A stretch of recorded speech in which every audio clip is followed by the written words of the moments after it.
Start करते हैं radiation law से।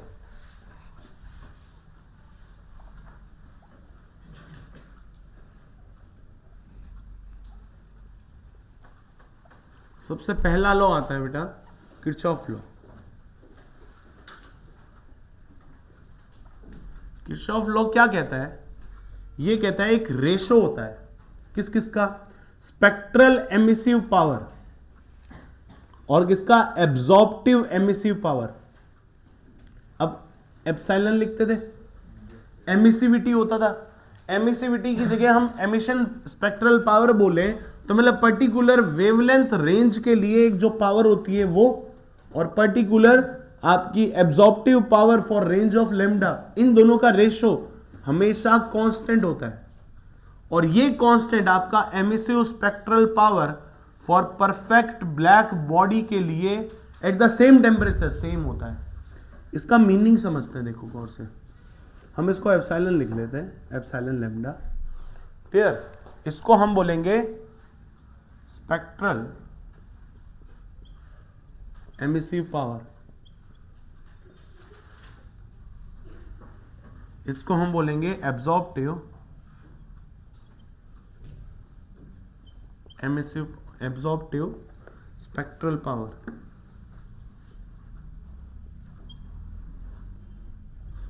इन दोनों का रेशो हमेशा कांस्टेंट रहता है। अगर ये कांस्टेंट रहता है तो क्या ये लिखा जा सकता है epsilon lambda is directly proportional to alpha lambda?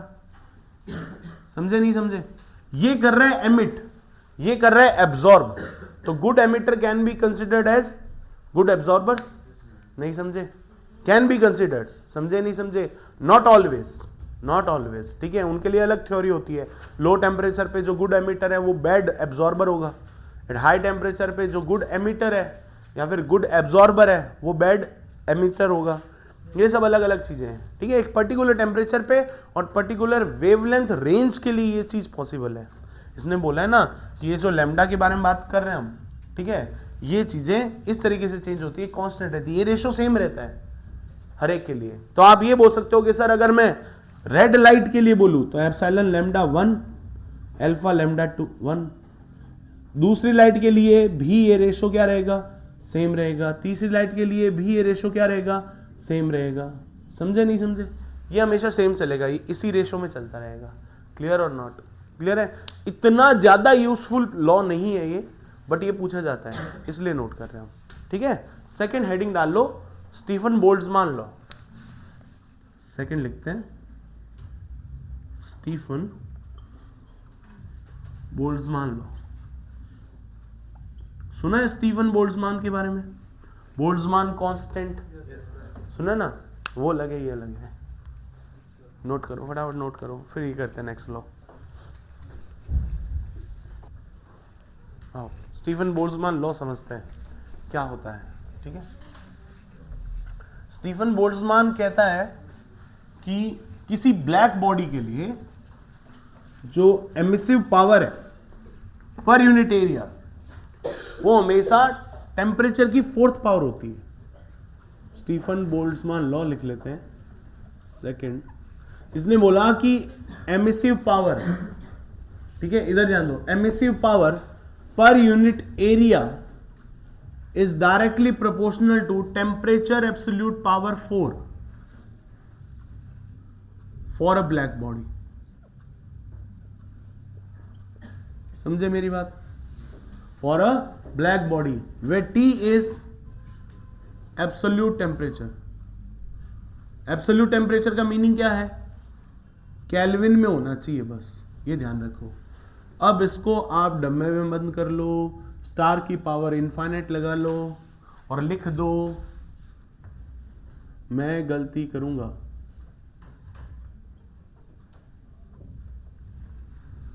लिख लेना है। क्या हुआ? पर एरिया, हाँ पर सेकंड, ये एमिसिव पावर बोला ना, रेडिएशन एनर्जी है। ये क्या लिखा है हमने? रेडिएशन एनर्जी पर सेकंड लिख दिया, तो ये पावर हो गया ना? नहीं समझे? Radiation energy per second per unit area is directly proportional to absolute temperature power 4 for a black body is a Stefan Boltzmann law. Simple. तो हम ये बोल सकते हैं कि energy per second is in watt, ये वॉट में हो गया, तो E is directly proportional to A into temperature power 4। अरे सही है कि नहीं है? अब ये प्रोपोर्शनलिटी हटेगा तो ये एक कांस्टेंट आएगा, उस कांस्टेंट की वैल्यू क्या हो जाएगी, sigma A T raise to power 4। This is Stefan Boltzmann constant. समझे मेरी बात, नहीं समझे? ये स्टीफन बोल्ट्जमान कांस्टेंट है। अब मुझे एक बात बताओ, सिग्मा की वैल्यू क्या हो जाएगी, याद रखना 5 6 7 8, डांस नहीं करना है, ठीक है ना? 5 6 7 8 ऐसा नहीं, 5 6 7 8 ऐसे याद रखो। अब यूनिट क्या बनाओगे वो बता दो। ई किस में है, वॉट में कि जूल में? वॉट में, very good. Energy per second है तो वॉट हो गया ना, तो ये हो गया वॉट। एरिया नीचे आएगा मीटर स्क्वायर इनटू केल्विन की पावर 4। समझे नहीं समझे? क्या मैं यहां पे ऐसे लिख दूं, वॉट पर मीटर स्क्वायर डिग्री सेल्सियस की पावर 4? एक ही बात है क्या? No sir. सर आपने तो लिखा था, मैं गलती करूंगा, मैंने कर दी है कि नहीं? ये मत करना, यहां टेम्परेचर डिफरेंस नहीं है। समझे मेरी बात, नहीं समझे? एक बात ध्यान रख लो, स्टीफन बोल्ट्जमान के अंदर जो टेम्परेचर आता है वो केल्विन में आना ही चाहिए। अगर केल्विन में नहीं आता और आपने डिग्री सेल्सियस लिख दिया तो भैया गया क्वेश्चन, वहीं पे गया। क्लियर है? ये गलती करोगे, करोगे नहीं करोगे? मैं करवाऊंगा, ध्यान रखना। अब तुम मत करना गलती। डन है यहां तक? क्या इसकी डायमेंशन लिखी जा सकती है? वॉट की डायमेंशन बताओ। स्टीफन बोल्ट्जमान की डायमेंशन लिखते हैं, dimension is m1 L2 T-3 upon L2 into theta power 4। Theta is temperature, इससे ये निपट गया, बना गया m1 T-3 और थीटा -4। क्लियर और नॉट? ध्यान रखना, यहां पे T टाइम है और थीटा टेम्परेचर है। डन है सबको? ठीक है, ध्यान रखना ये वॉट में है। अब बात करते हैं प्रोवोस्ट थ्योरी की।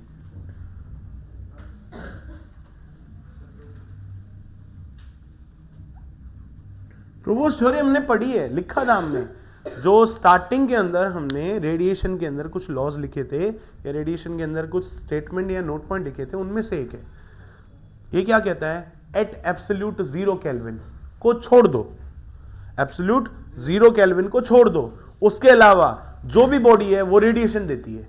क्या लिखा था हमने? यस, याद करो, मैंने एक चीज लाइन लिखवाई, एक लाइन लिखवाई थी ऐसे, अबाउ 0 केल्विन। मैंने ये नहीं बोला था at 0 kelvin, above 0 kelvin temperature everybody emits radiation. समझे नहीं समझे?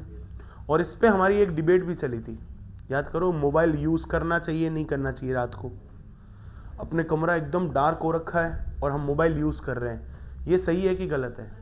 गलत है। क्यों?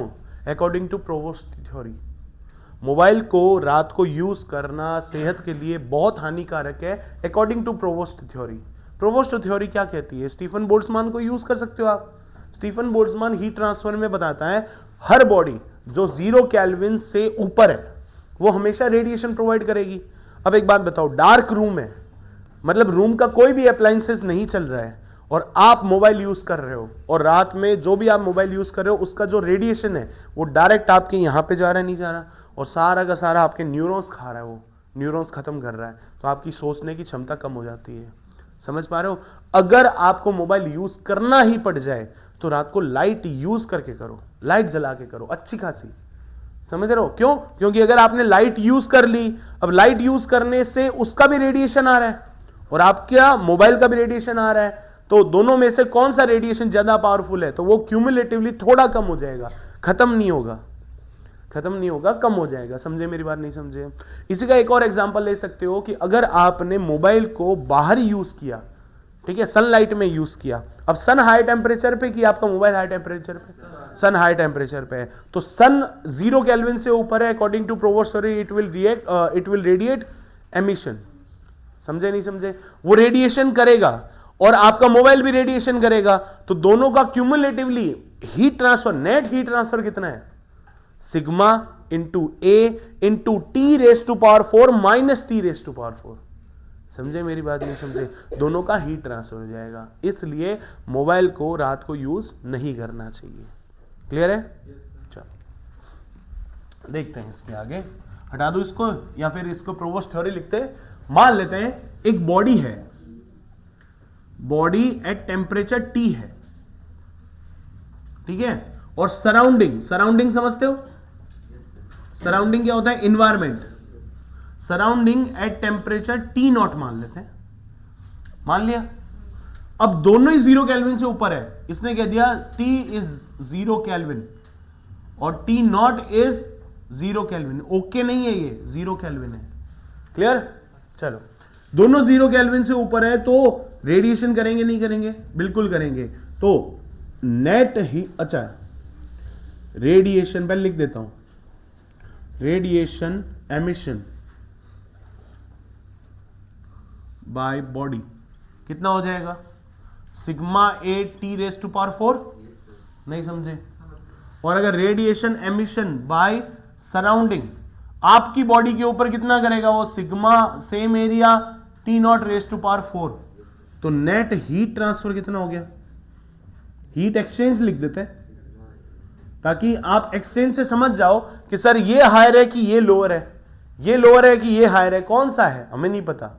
समझे मेरी बात? नहीं समझे?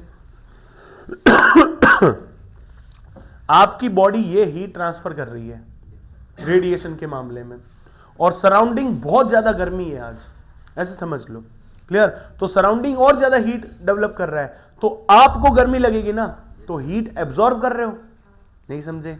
और अगर आपकी बॉडी हाई टेम्परेचर पे है और सर्दी का मौसम है, विंटर है, तो अभी क्या हो जाएगा? ये टेम्परेचर डाउन है, तो ये हीट कम रेडिएट करेगा, लेकिन कम रेडिएट करेगा। अगर कम रेडिएट करेगा, इट मीन्स मैं क्या बोल सकता हूं कि मुझे ठंड लग रही है, मैं हीट को बाहर निकाल रहा हूं, मैं हीट एमिशन कर रहा हूं। तो इसको, दोनों को, कंफ्यूजन को मिटाने के लिए मैं लिख दे नेट हीट एक्सचेंज हो रही है। अब एब्जॉर्ब करवाओ वो तुम्हारे टेम्परेचर की कंडीशन पे है, कि रिलीज करवाओ वो तुम्हारे टेम्परेचर की कंडीशन पे है। क्लियर और नॉट? तो नेट हीट एक्सचेंज कितना हो जाएगा? सिग्मा ए कॉमन आ जाएगा, टी की पावर 4 माइनस टी नॉट की पावर 4। समझे नहीं समझे? इसको हम क्यू लिख देंगे या ई लिख देंगे या डेल्टा ई लिख लो, ज्यादा इजी रहेगा। इतना हीट एक्सचेंज हुआ, ये डेल्टा हीट एक्सचेंज हुआ, हीट ट्रांसफर हुआ, इसका मतलब ये आएगा किसमें? वॉट में आएगा, जूल में नहीं आएगा। याद करो, कैलोरीमेट्री इज इन कैलोरी और जूल, और ये किसमें? हीट एक्सचेंज किसमें? हीट ट्रांसफर किसमें? वॉट में, क्योंकि पर सेकंड बातें कर रहे हैं हम। क्लियर है? ध्यान रखना। ये और लिख लो इसके साथ में, इसी का ही पार्ट है। ठीक है? चलो फटाफट नोट करो।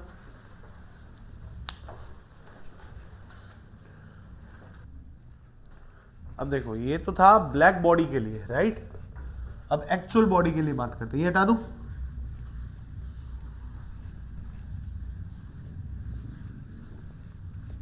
तो प्रोवोस्ट थ्योरी ध्यान रखना।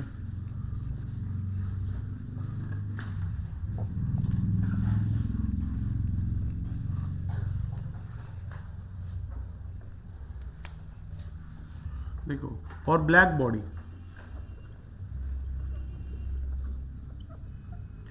क्या चीज थी? E. For perfect black body हम ये लिख रहे थे sigma A T raise to power 4। सही बात है? फॉर रियल बॉडी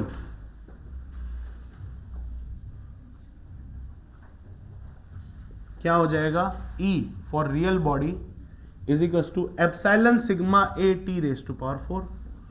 बस सिंपल सी बात है। ये कहां से आया सर? एमिसिविटी याद करो, E for any body divided by E for perfectly black body। याद आया कि नहीं है? तो यहां से हम ये बोल सकते हैं E for any kind of body is equals to epsilon into E for perfectly black body। अब perfect black body का यहां पे लिख, समझ गए नहीं समझ गए? तो E की वैल्यू क्या, एप्सिलॉन की वैल्यू क्या हो सकती है? 0 और 1 के बीच में, और 1 भी हो सकती है अगर वो परफेक्टली ब्लैक बॉडी होती है तो। ओके और नॉट? फटाफट नोट कर लो, फिर क्वेश्चन पे आते हैं। ठीक है? अगर आपको बोला जाए कि वो रेडिएशन कितना दे रहा है, तो आप डायरेक्टली ये निकाल लो। अगर आपको बोला जाए कि ये कितना हीट एक्सचेंज कर रहा है, तो आप temperature power 4 minus temperature power 4 करोगे। समझे मेरी बात? नहीं समझे? प्रोवोस्ट थ्योरी कब लगेगी? जब आपको हीट एक्सचेंज पूछा गया है, तब वो आप टेम्परेचर डिफरेंस से निकालोगे। याद रखना ये चीज, समझे कि नहीं समझे? और टेम्परेचर की पावर क्या करनी है? 4 करनी है, लेकिन temperature should be in kelvin. ये गलती तुम करोगे क्या? पक्की बात है, ध्यान रखना। चलो नोट करो, फिर क्वेश्चन करते हैं जल्दी से। चलो एक फटाफट एक क्वेश्चन निपटा दो, बहुत ही तुच्छा सा क्वेश्चन है, फटाफट हो जाना चाहिए सबसे। फिर उसके बाद में मैं क्वेश्चन लिख दूंगा पूरा यहाँ पे, ताकि आपको दिक्कत नहीं आएगी। ठीक है, गौर समझना। क्वेश्चन फर्स्ट ये कह रहा है, मान लो 2 बॉडीज है, ए बॉडी है और एक बी बॉडी है। क्लियर? दोनों स्फेरिकल बॉडीज है। इसका जो एमिसिविटी है वो एप्सिलॉन ए है, एप्सिलॉन बी है। ठीक है, ये कह रहा है epsilon A ratio epsilon B is in 2:3 है। तो इन सब की रेडियस क्या होनी चाहिए? आर ए और आर बी। तो आर ए और आर बी का रेशो क्या होना चाहिए अगर ये सेम टेम्परेचर पे है तो, और दोनों सेम पावर एमिट कर रहे हैं? तो बताओ रेडियस का रेशो क्या हो जाएगा? ऑप्शंस ये दे रहा है।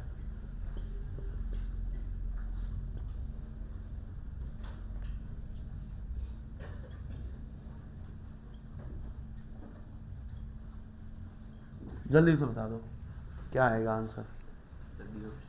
कौन सा ऑप्शन? Fourth option. फोर्थ के 3। सोच लो, उसने क्या बोला है क्या कि R A ratio R B निकालना है? तो मैंने लिखा है, उसने बोला है R A ratio R B निकालना है या R B ratio R A निकालना है। कोई कहता है sir R A ratio R B निकालते तो ये ऑप्शन आ रहा है, R B ratio R A निकालते तो ये ऑप्शन आ रहा है। उसने स्पेसिफाई किया ही नहीं। बोला है क्या उसने? Ratio of radius of a to the ratio of radius of b, इन दोनों का रेशो निकालो, ये तो बोला नहीं है। लेकिन आप लोग इस चीज का खास ध्यान रखना, अगर क्वेश्चन के अंदर सीक्वेंस जो दे रखा है और लास्ट में आपको प्रेफरेंस नहीं पूछा कि R A ratio R B निकालो या R B ratio R A निकालो, तो जो सीक्वेंस दे रखा है रेशो का, उसी सीक्वेंस में चलोगे।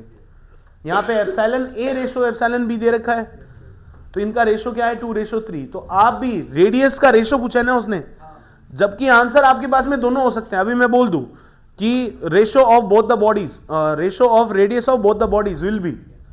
ठीक है, अब कोई कहेगा नहीं सर आपने तो बोला ही नहीं R B ratio R A निकालना है, आपने बोला ही नहीं R A ratio R B निकालना है। क्लियर हुआ कि नहीं हुआ? अगर आपको अब दोनों चैलेंज कर सकते हो, नहीं कर सकते हो? दोनों का सही आंसर सही कह रहा है, वो कहने में तो सही कह रहा है ना, लेकिन हमें क्या करना है, जब भी हमारे पास में क्वेश्चन पेपर में ऐसा क्वेश्चन आ जाए और उसमें प्रेफरेंस नहीं दिया वो R A ratio R B निकालना हो या R B ratio R A निकालना हो, ऐसा कुछ नहीं दे रखा हो, तो जो सीक्वेंस में क्वेश्चन चल रहा है उसी के सीक्वेंस में आपको आंसर देना पड़ेगा। क्लियर और नॉट? यहाँ पे सीक्वेंस क्या चल रहा है? A then B, A then B, तो आपको आंसर क्या देना पड़ेगा? A then B. तो ये हो जाएगा। कैसे होगा? सिंपल सी बात है, सॉल्व कर लेते हैं। ये कह रहा है कि पावर ए और पावर बी का दोनों का सेम है। एमिटिव पावर, एमिटिव पावर क्या हो जाएगी? Sigma A T raise to power 4। किसके लिए? ए के लिए। लेकिन इसके ए के लिए एप्सिलॉन भी है, is equals to epsilon sigma A T raise to power 4 B के लिए। एरिया हटा दो, सिग्मा हटा दो, टेम्परेचर भी हटा दो। ओ सॉरी, एरिया नहीं हटेगा, एरिया तो निकालना है, बोला नहीं है इसने, ये बच गया। तो epsilon A area of A is equals to epsilon B area of B. Clear हुआ कि नहीं हुआ? इसकी वैल्यू लिख देते हैं। तो epsilon A upon epsilon B आ गया, इधर आ जाएगा area 4 pi R A square is equals to 4 pi sorry 4 pi से 4 पाई गया। ये रेशो क्या दे रखा है? 2:3 दे रखा है। उधर जाके क्या हो जाएगा? इसको आगे लिख दिया R A by R B का स्क्वायर इज इक्वल्स टू, उधर जाके क्या हो जाएगा? 3:2। इसका अंडर रूट कर लो, तो R A by R B की वैल्यू कितनी आ गई? √3/2। खत्म, ये आंसर हो गया। क्लियर? सीक्वेंस आपको यही रखना है, ए टू बी, जो क्वेश्चन ने दे रखा है। क्लियर है यहां तक सबको? पढ़ाओ, नोट कर लो।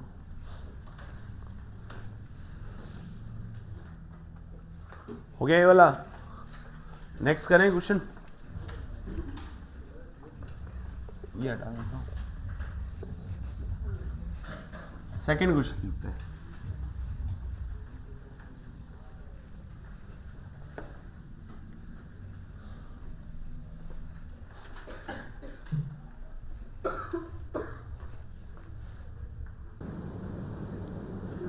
चलो नेक्स्ट क्वेश्चन करते हैं। अब मान लो एक फिलामेंट दे रखा है, फिलामेंट ऑफ लैम्प, ठीक है। लैम्प के अंदर जो फिलामेंट होता है ना, उसको हम बर्न कर रहे हैं ऐसे, मतलब उसको जला रहे हैं, ठीक है। तो लाइट आ रही है, तो उसका टेम्परेचर कितना होगा वो देखते हैं। टेम्परेचर दे रखा है 1727 डिग्री सेल्सियस, ठीक है। और ये एमिट कर रहा है, एमिटिंग कर रहा है 2000 जूल पर मिनट एमिट कर रहा है। एरिया दे रखा है आपको 10⁻, एरिया दे रखा है 1 सेंटीमीटर स्क्वायर,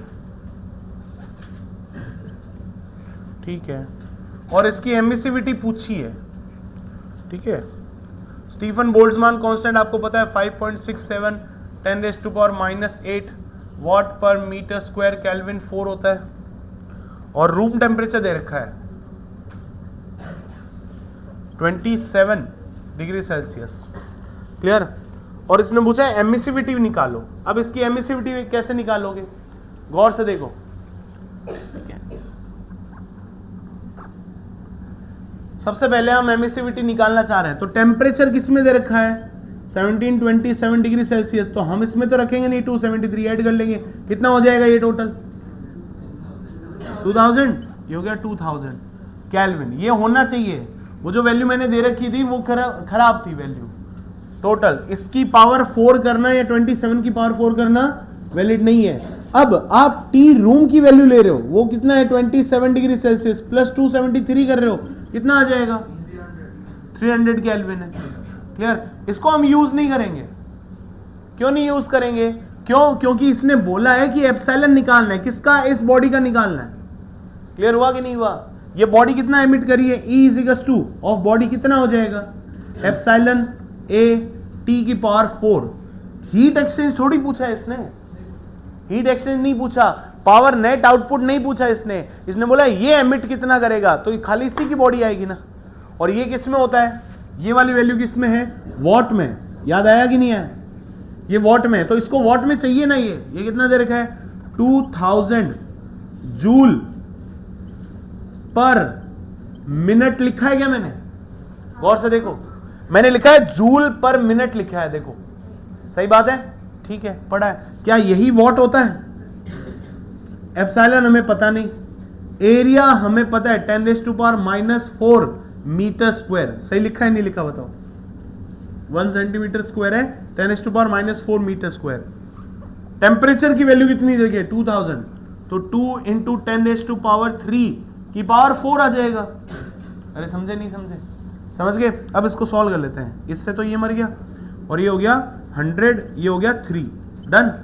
तो यहां पे पड़ा है 100/3 equals to epsilon into 10⁻⁻4 into ये कितना हो जाएगा, इसकी पावर 4 करो, 2 की पावर 4 कितना होता है 16 इंटू 10⁻³ और 4 12 हो गया। नहीं समझे? क्लियर है? इसकी वैल्यू को पुट कर लो। अब देखो ये 4 हो गया और ये 12 दे रखा है, तो ये कितना बन गया 8 बन गया। अरे क्लियर की नहीं है? 8 बन गया, 8 इधर आ जाएगा, 8 में से 2 और चले गए तो कितना बच गया 6 बच गया। क्लियर? तो यहां से एप्सिलॉन की वैल्यू निकल जाएगी, नहीं निकल जाएगी? बस हो गया, डन है कि नहीं है? इस तरीके से एप्सिलॉन की वैल्यू निकाल रहे हैं। क्लियर? नेक्स्ट क्वेश्चन, एक और क्वेश्चन करते हैं। अब कैलकुलेशन कोई दिक्कत नहीं, कैलकुलेशन तुम कर सकते हो, कैलकुलेशन का नीड नहीं है, कोई दिक्कत नहीं, ठीक है। अब नेक्स्ट करते हैं वैल्यू। देखो एक और क्वेश्चन लिखो, थर्ड क्वेश्चन करते हैं। एक बॉडी है जिसकी एमिसिविटी, एक बॉडी जिसकी एमिसिविटी 0.75 है, मतलब 3/4 है, ठीक है। इसका सरफेस एरिया जो दे रखा है वो है 300 centimetre square. Temperature of body is 227 degree Celsius. इसको एक रूम में रखा है, रूम टेम्परेचर दे रखा है 27 डिग्री सेल्सियस। तो ये कह रहा है कि नेट पावर निकालो कितनी ट्रांसफर हुई, नेट पावर निकालनी है बॉडी की। ये कर सकते हो नहीं कर सकते हो? नेट पावर, पावर किस में आएगी? वॉट में आएगी। ठीक है, पावर किस में आएगी? वॉट में। इसको सॉल्व कर लेते हैं। देखो बहुत इजी है ये भी, गौर समझना। नेट पावर पूछा है। नेट पावर का मतलब क्या है? देखो गौर से सुनना मेरी बात। मैं भी इस रूम में बैठा हूं, आप भी इस रूम में बैठे हो। मेरा टेम्परेचर मान लो 127 डिग्री सेल्सियस है, ठीक है, आपका टेम्परेचर 27 डिग्री सेल्सियस है। क्लियर हुआ कि नहीं हुआ? क्या आप रेडिएशन एमिट करोगे? यस। क्या मैं रेडिएशन एमिट करूंगा? यस। तो नेट पावर क्या जाएगा? मेरा रेडिएशन पावरफुल रहेगा कि उसका रेडिएशन? मेरा रेडिएशन पावरफुल रहेगा, तो मैं ही सब जगह हूं, ये गलत है। समझे नहीं समझे? मैं और इसके कंपैरिजन में, तो मैंने जितना रेडिएट किया और इसने भी उतना रेडिएट करेगा नहीं करेगा, तो नेट कितना जाएगा? दोनों का एडिशन के दोनों का सब्ट्रैक्शन? सब्ट्रैक्शन जाएगा। क्योंकि नेट लग किसका रहा है? क्योंकि जो एमिट कर रहा है वो एब्जॉर्ब भी तो करेगा। नहीं समझे? क्लियर? अब सनलाइट में आप मोबाइल चला रहे हो, तो सनलाइट और आपका मोबाइल का लाइट दोनों का रिलेटिव आएगा ना टर्म। समझे नहीं समझे? तो आप नेट पावर निकालोगे तो क्या निकलेगा? एप्सिलॉन एरिया टेम्परेचर की पावर 4 माइनस, एक मिनट, इसमें मैंने एक और चीज नहीं करी ना, सिग्मा नहीं लिखा, इनटू सिग्मा और हो जाएगा ना, तभी वैल्यू और आ रही है। तो इनटू हो जाएगा 5 6 7 10⁻⁻8 हो जाएगा। तो 8 और 4 दोनों मिलके 12 निपट गया। अब इसकी कैलकुलेशन हो जाएगी। तो एप्सिलॉन की कैलकुलेशन क्या करोगे? 100 डिवाइडेड बाई 3 इंटू 16 इंटू 5.67। समझे नहीं समझे? इसकी वैल्यू निकालो, एप्सिलॉन की वैल्यू आ जाएगी। डन है? इधर भी हम क्या करेंगे? टी की पावर 4, यहां पे सिग्मा हो जाएगा। सिग्मा एप्सिलॉन है टी की पावर 4 माइनस टी रूम की पावर 4। अब ये किस में रखना पड़ेगा? 273 का एडिशन करो, कितना हो गया ये? 500। और इसमें भी 273 ऐड करो, कितना हो गया? 300 केल्विन। क्लियर और नॉट? वैल्यू पुट करते हैं। तो नेट पावर निकालनी है। Power is equal to sigma 5.67 10⁻⁻8। Epsilon कितना दे रखा है? 3/4 0.75 दे रखा है ना। एरिया कितना दे रखा है? 300 इंटू 10⁻, कितना लिखोगे? -4, क्योंकि मीटर स्क्वायर में। क्लियर और नॉट? यहां पे वैल्यू कितनी रखोगे? 500 पावर 4 माइनस 300 पावर 4। अब इसको सॉल्व कर लो। तो पावर की वैल्यू क्या आ जाएगी? 5.67 इंटू 3/4 इंटू 300 इंटू 10⁻⁻12। देखो 8 ये रहा और ये 4 ये रहा। क्लियर है? अब देखो यहां से क्या है? 5 की पावर 4 माइनस 3 की पावर 4। गौर से सुनना, 5 की पावर 4 माइनस 3 की पावर 4 बचा गया 10⁻2 है। 10⁻2 इंटू 4 कितना हो जाएगा? 10⁻8 हो जाएगा। अब ये इजीली कैंसिल हो रहे हैं, देखना। 8 9 और 10 इससे गया तो 10⁻⁻2 बचा ना, तो बना क्या? 5.6739 हो गया ये बाई 4 इंटू 10⁻⁻2। यहां पे क्या बचा? 5 की पावर 4 कितनी होती है? 625। 625 माइनस 3 की पावर 4 कितनी होती है? 81। हाँ, 625 माइनस 81। इन दोनों को सॉल्व कर लो, आंसर आ जाएगा आपका। डायरेक्ट लिख दूं कि आपका आंसर क्या आ रहा है?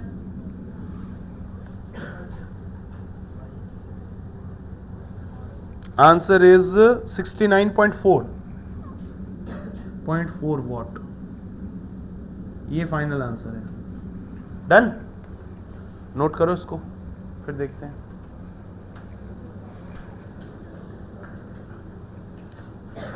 ये क्वेश्चन हो गए। अब बाकी क्वेश्चन स्टीफन बोल्ट्जमान पे रेट ऑफ कूलिंग क्या आता है वो करते हैं हम। अब रेट ऑफ कूलिंग होती क्या है? अच्छा एक बात बताओ, आपका टेम्परेचर डिक्रीज हुआ, आपका टेम्परेचर डिक्रीज हुआ पर सेकंड, टेम्परेचर डिक्रीमेंट पर सेकंड को क्या रेट ऑफ कूलिंग बोला जा सकता है? फिजिक्स में रेट का मतलब क्या होता है? पर सेकंड होता है, अपॉन टाइम होता है, या किसी टाइम इंटरवल के लिए बात करें तो वो हो जाती है। अरे समझे नहीं समझे?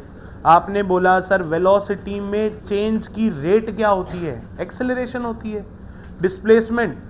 अरे ये बोलता हूं ना, रटा रटाए बोलूं क्या? The rate of change of displacement is velocity, the rate of change of velocity is called acceleration, the rate of change of momentum is force. बोलते नहीं बोलते?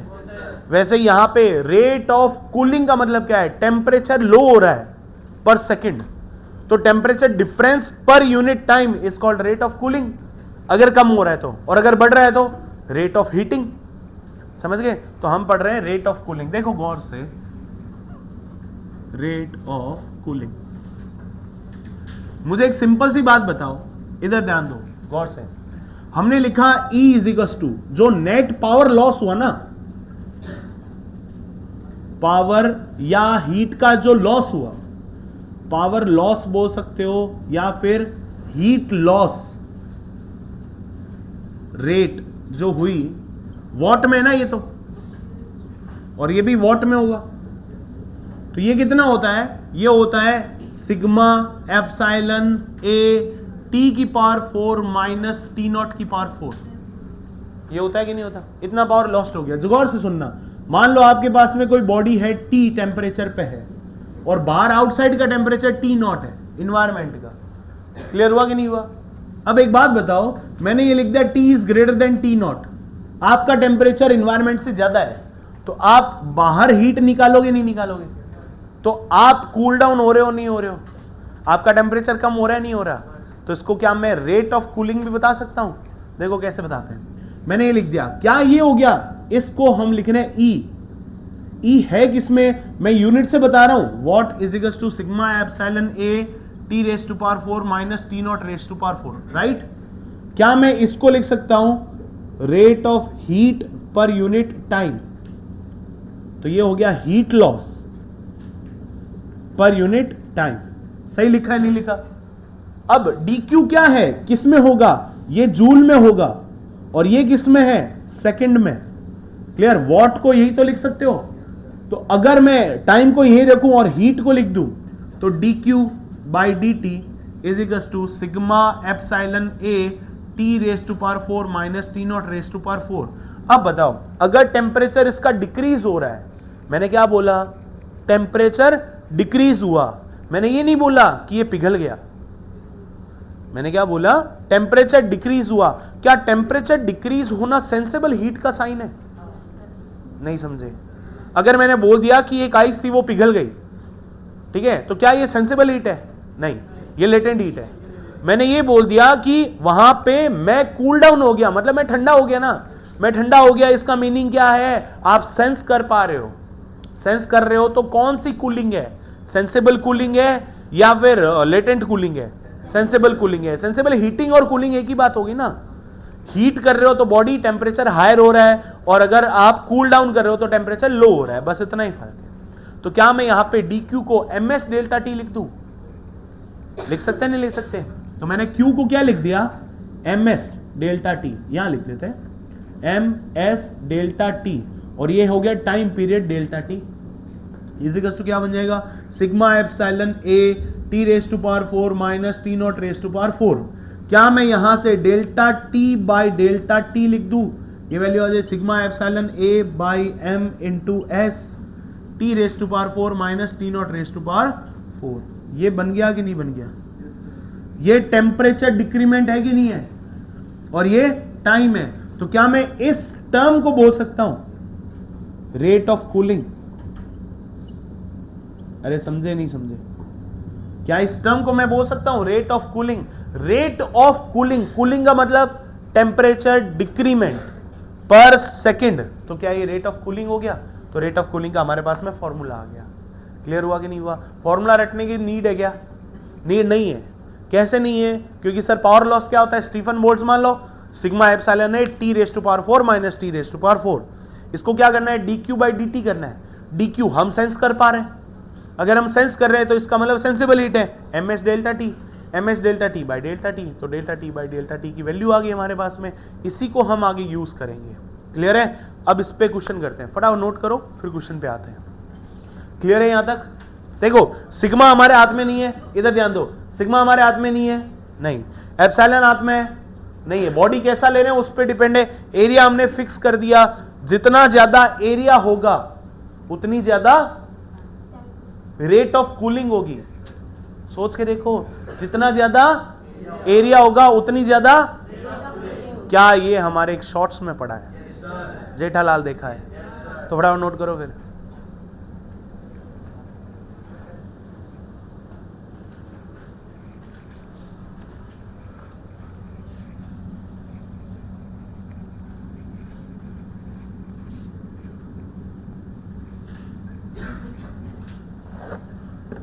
हो जाए फिर 2-3 क्वेश्चन कर लो फटाफट।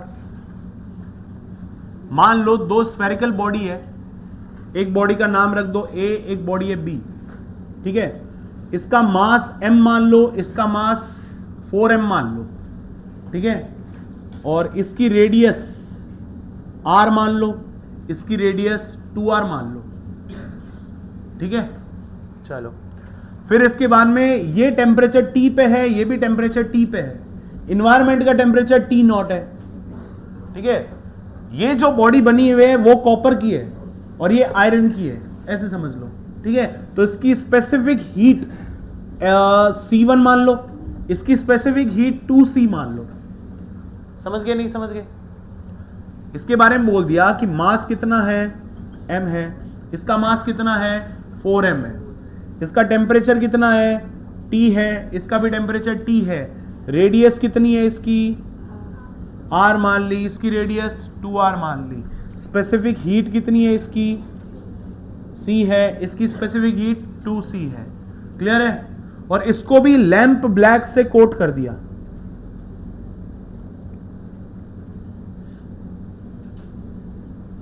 और इस पे भी लैंप ब्लैक की कोटिंग है।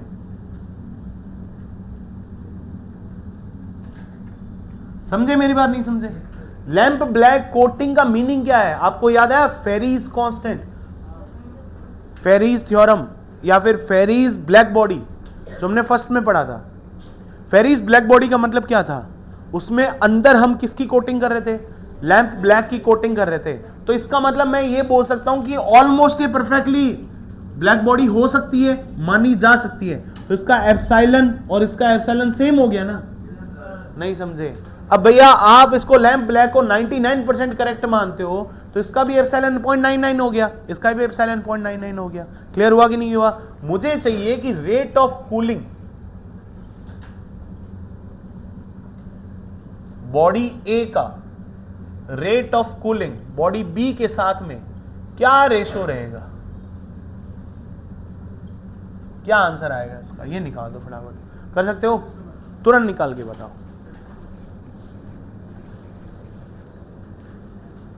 देखो रेट ऑफ कूलिंग अभी क्या लिखा था? Sigma epsilon A T raise to power 4 minus T naught raise to power 4 divided by m into S. किसके लिए है ये? ए बॉडी के लिए। Sigma epsilon A M S T raise to power 4 minus T naught raise to power 4 for body B. दोनों का temperature same, T naught environment temperature भी same, तो इससे तो ये निपट गया। सिग्मा कांस्टेंट है, ये निपट गया। एप्सिलॉन लैंप ब्लैक है तो भी निपट गया। स्पेसिफिक हीट का रेशो रह गया। देखो area of A upon area of B रह गया, mass of A mass of B रह गया। रहा कि नहीं रहा? देखो गौर से, ए का मास अपॉन में आ रहा है और उसकी स्पेसिफिक हीट भी, तो ये क्या लिख देंगे हम? एस ए और एस बी आ गया। इसकी वैल्यू लिख देते हैं। एरिया, एरिया क्या हो जाएगा? 4 पाई आर स्क्वायर, तो ये लिख दिया हमने 4 पाई आर ए का स्क्वायर, और ये हो गया 4 पाई आर बी का स्क्वायर। मास ए का कितना दे रखा है? m, इसका 4m। ए का स्पेसिफिक हीट C, इसकी स्पेसिफिक हीट 2C। इससे तो ये मर गया, इससे ये मर गया, इससे ये मर गया, बचा गया आर ए अपॉन में आर बी। आर ए की वैल्यू कितनी है? आर। आर बी की वैल्यू कितनी है? 2r। तो ये हो गया r अपॉन 2r का होल स्क्वायर। इधर बचा 4, इधर बचा 2। तो यहां से देखो, इससे ये निपट गया। अब ये 2 रेज टू पावर 4 है, सॉरी 2 रेज टू पावर 2 है, तो 4 बच गया।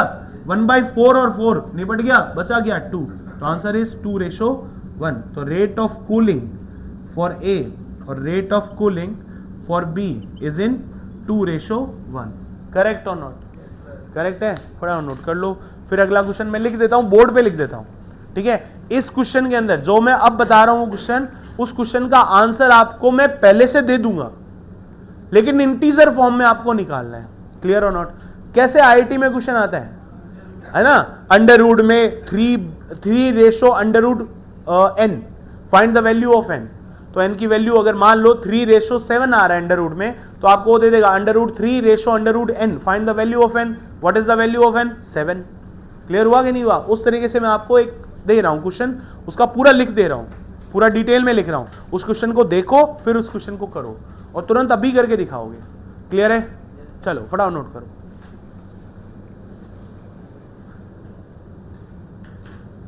तो नेक्स्ट क्वेश्चन है आपके सामने. ये क्वेश्चन कह रहा है कि हमने एक स्फेयर ले लिया. इधर सुन लो, ये समझ लो, ये क्वेश्चन कहना क्या चाह रहा है. आप कहीं से एक स्फेयर लेके आए जो आयरन का बना हुआ है, ठीक है, और उसी आयरन का बना हुआ एक क्यूब लेके आए. क्लियर? उन दोनों को इसी रूम में रख दिया टर्न बाय टर्न. ऐसे नहीं है जैसे इस रूम का टेम्परेचर फिक्स मान लो, इस रूम का टेम्परेचर 25 डिग्री सेल्सियस है, आपने यहां पे वो क्यूब ला के रख दिया. ठीक है, और उसके बाद में आप वहां पे स्फेयर ला के रख रहे हो. क्लियर हुआ कि नहीं हुआ? टर्न बाय टर्न रख रहे हो. जब दोनों का टेम्परेचर एक टेम्परेचर लिमिट तक पहुंच जाता है, क्या लिखा हुआ है? Both are placed in a same space turn by turn, एक एक करके रख रहे हैं हम. ठीक है. After they are heated to a same temperature, मान लो यहां का टेम्परेचर है T0 25 डिग्री सेल्सियस, और मैं आयरन का एक स्फेयर लेके आया, वो था 3 डिग्री सेल्सियस का. क्लियर? और मैं दूसरा एक और लेके आया क्यूब, वो भी 3 डिग्री सेल्सियस का था. दोनों सेम टेम्परेचर तक गर्म हो जाएंगे. क्लियर हुआ कि नहीं हुआ? तो जब ये दोनों हो जाएंगे, तब the ratio of rate of cooling of sphere, तो रेट ऑफ कूलिंग स्फेयर की to the ratio of rate of cooling of cube, मतलब आपको रेट ऑफ कूलिंग निकालनी है. किसकी? स्फेयर की. To the ratio of rate of cooling of cube. इसकी जो वैल्यू आएगी दैट इज √π/, समथिंग, ऐसे कुछ आएगा. क्लियर हुआ कि नहीं हुआ? Then find the value of n. n की वैल्यू निकालनी है. क्लियर और नॉट? मैंने क्यूब की लेंथ नहीं दे रखी, क्यूब की साइड नहीं दे रखी, l मान लो. ठीक है, और मैंने रेडियस की स्फेयर की रेडियस नहीं दे रखी, तो आप उसको r मान लो. क्लियर हुआ कि नहीं हुआ? तो अब उन दोनों को यूज भी करना है और एलिमिनेट भी करना है. मान लो मैंने स्फेयर की रेडियस लिख दी, रेडियस r मान लो, और क्यूब की जो साइड है वो लिख दी मैंने l, आप l मान लो. आपने माना है ना, मैंने तो नहीं दिया क्वेश्चन में, आपने माना है, तो आपका माना हुआ आप अपने आप प्रूफ करो, और फाइनल आंसर में नहीं आना चाहिए, मतलब r और l की फॉर्म में आंसर में नहीं आना चाहिए. आपको आंसर मैंने दे दिया अंडर रूट में π/n है, तो n की वैल्यू निकालनी है. निकाल पाओगे? नहीं निकाल पाओगे? सोचो कैसे एलिमिनेट करोगे, करके देखो.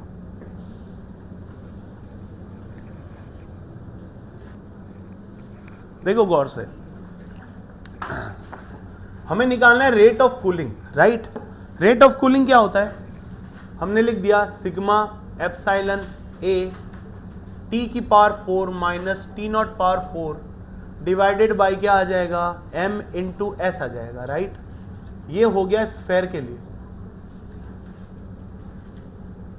नेक्स्ट हम कर देते हैं sigma epsilon a by m into s into T⁴ minus T⁴ किसके लिए? क्यूब के लिए. दोनों के लिए टेम्परेचर की लिमिट सेम है, इन्वायरमेंट सेम है, तो ये तो निपट गया ना. सिग्मा कांस्टेंट है, ये भी निपट गया, और दोनों मटेरियल सेम है. इट मींस ये और ये तो गया, स्पेसिफिक हीट भी चली गई. नहीं समझे? समझ गए? अब बचा कौन? एरिया. अब ये क्या कह दिया इसने? देखो, सेम टोटल सरफेस एरिया भी गया, तो सेम टोटल सरफेस एरिया भी निकाल दो. बचा कौन? सिर्फ और सिर्फ मास. तो rate of cooling of sphere upon rate of cooling of cube, क्या बचा? Mass of sphere into mass of cube. Mass of cube क्या आ जाएगा? Density into volume of cube. और density of sphere into volume of sphere, सही बात है, ठीक है। डेंसिटी सेम हो जाएगी, क्यों? क्योंकि मटेरियल सेम है। वॉल्यूम ऑफ क्यूब क्या होता है? एल क्यूब होता है, उसकी हमने साइड मान ली एल है। वॉल्यूम ऑफ स्फेयर कितना होता है? 4/3 पाई आर क्यूब, समझे नहीं समझे? तो हमने लिख दिया 4/3 पाई आर क्यूब, करेक्ट और नॉट? ठीक है, इसको थोड़ा सिंप्लीफाई करते हैं। Rate of cooling of sphere to the rate of cooling of cube is equal to क्या आ जाएगा? 3/4 pi into L by r का square into L by r. ऐसा लिख दूं चलेगा क्या? सोच के देखो एक बार। लिख सकते नहीं लिख सकते? कोई दिक्कत है क्या? नहीं है, ठीक है। इधर बात करते हैं एक बार। इसने क्या बोला है? सेम टोटल सरफेस एरिया है। अब एक बात बताओ, एक स्फेयर ले लिया तुमने और एक आपने क्यूब ले लिया,